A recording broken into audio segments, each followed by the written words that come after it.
আসসালামু আলাইকুম ওয়া রাহমাতুল্লাহি ওয়া বারাকাতুহু। অন্যান্য জাতির প্রতি রইল আমার আন্তরিক অভিনন্দন। আমি আজকে দেখাচ্ছি যে আজকে রাত্রিতে অর্থাৎ মধ্যরাত্রিতে কিন্তু সচিবালয়ে আগুন লেগেছে। আর এই সচিবালয়ে আগুন কিন্তু এটা হয়েছে সেতুমন্ত্রী ও সাবেক আইসিটি মন্ত্রীর দপ্তরে।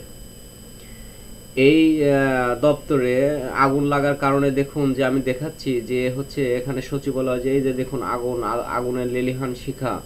এখানে কিন্তু আমি দেখতে পাচ্ছি যে টোটাল আমি শুনতে পেলাম যে মোট 18টি ইউনিট, অর্থাৎ যারা ফায়ার সার্ভিসের ইউনিট, 18টা ইউনিট মিলে এই আগুনটা নিয়ন্ত্রণ করার চেষ্টা করছে। আসলে এই মধ্যরাতে আগুন লাগার কারণ কি, বা কে লাগালো না কিভাবে লাগলো, বা আসলে কেউ নিশ্চিত করে বলতে পারছে না।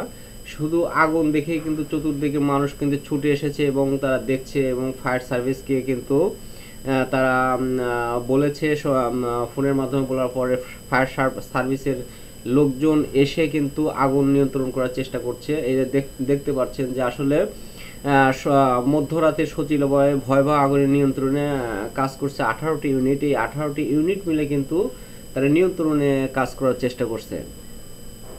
এটা কিন্তু সেতুমন্ত্রী ও সাবেক আইসিটি মন্ত্রীর দপ্তর, এই দুটি দপ্তরেই কিন্তু আগুন দেখা যাচ্ছে, এবং পর্যায়ক্রমে হয়তোবা আগুনটা আরও চতুর্দিকে ছড়িয়ে যেতে পারে। তো এটা আশঙ্কা করা হচ্ছে। তারপর আমরা দেখতে পাচ্ছি যে যেহেতু 18টি ইউনিট আগুন নিয়ন্ত্রণ করার চেষ্টা করছে, হয়তোবা খুব তাড়াতাড়ি হয়তোবা না ছড়িয়ে হয়তোবা এই আগুনের পরিসমাপ্তি হতে পারে, এটা আমরা আশা করছি।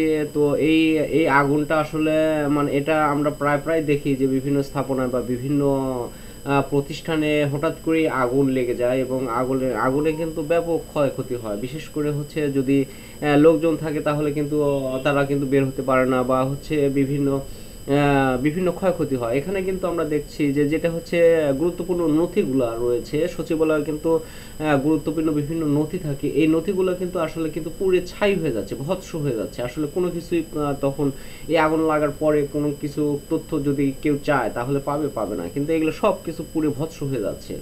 তো বন্ধুরা, আসলে আমি কথা বাড়াতে চাই না, তবে যে আগুনটা লেগেছে হয়তো সম্ভবত আমরা আশা করছি যে হয়তোবা খুব বেশি না ছড়িয়ে এটা অল্প অল্প 1-2 ঘন্টার মধ্যে হয়তোবা নিয়ন্ত্রণে নিয়ে আসবে। তো এই আশা ব্যক্ত করছি, আর এখানে রাখছি। ধন্যবাদ।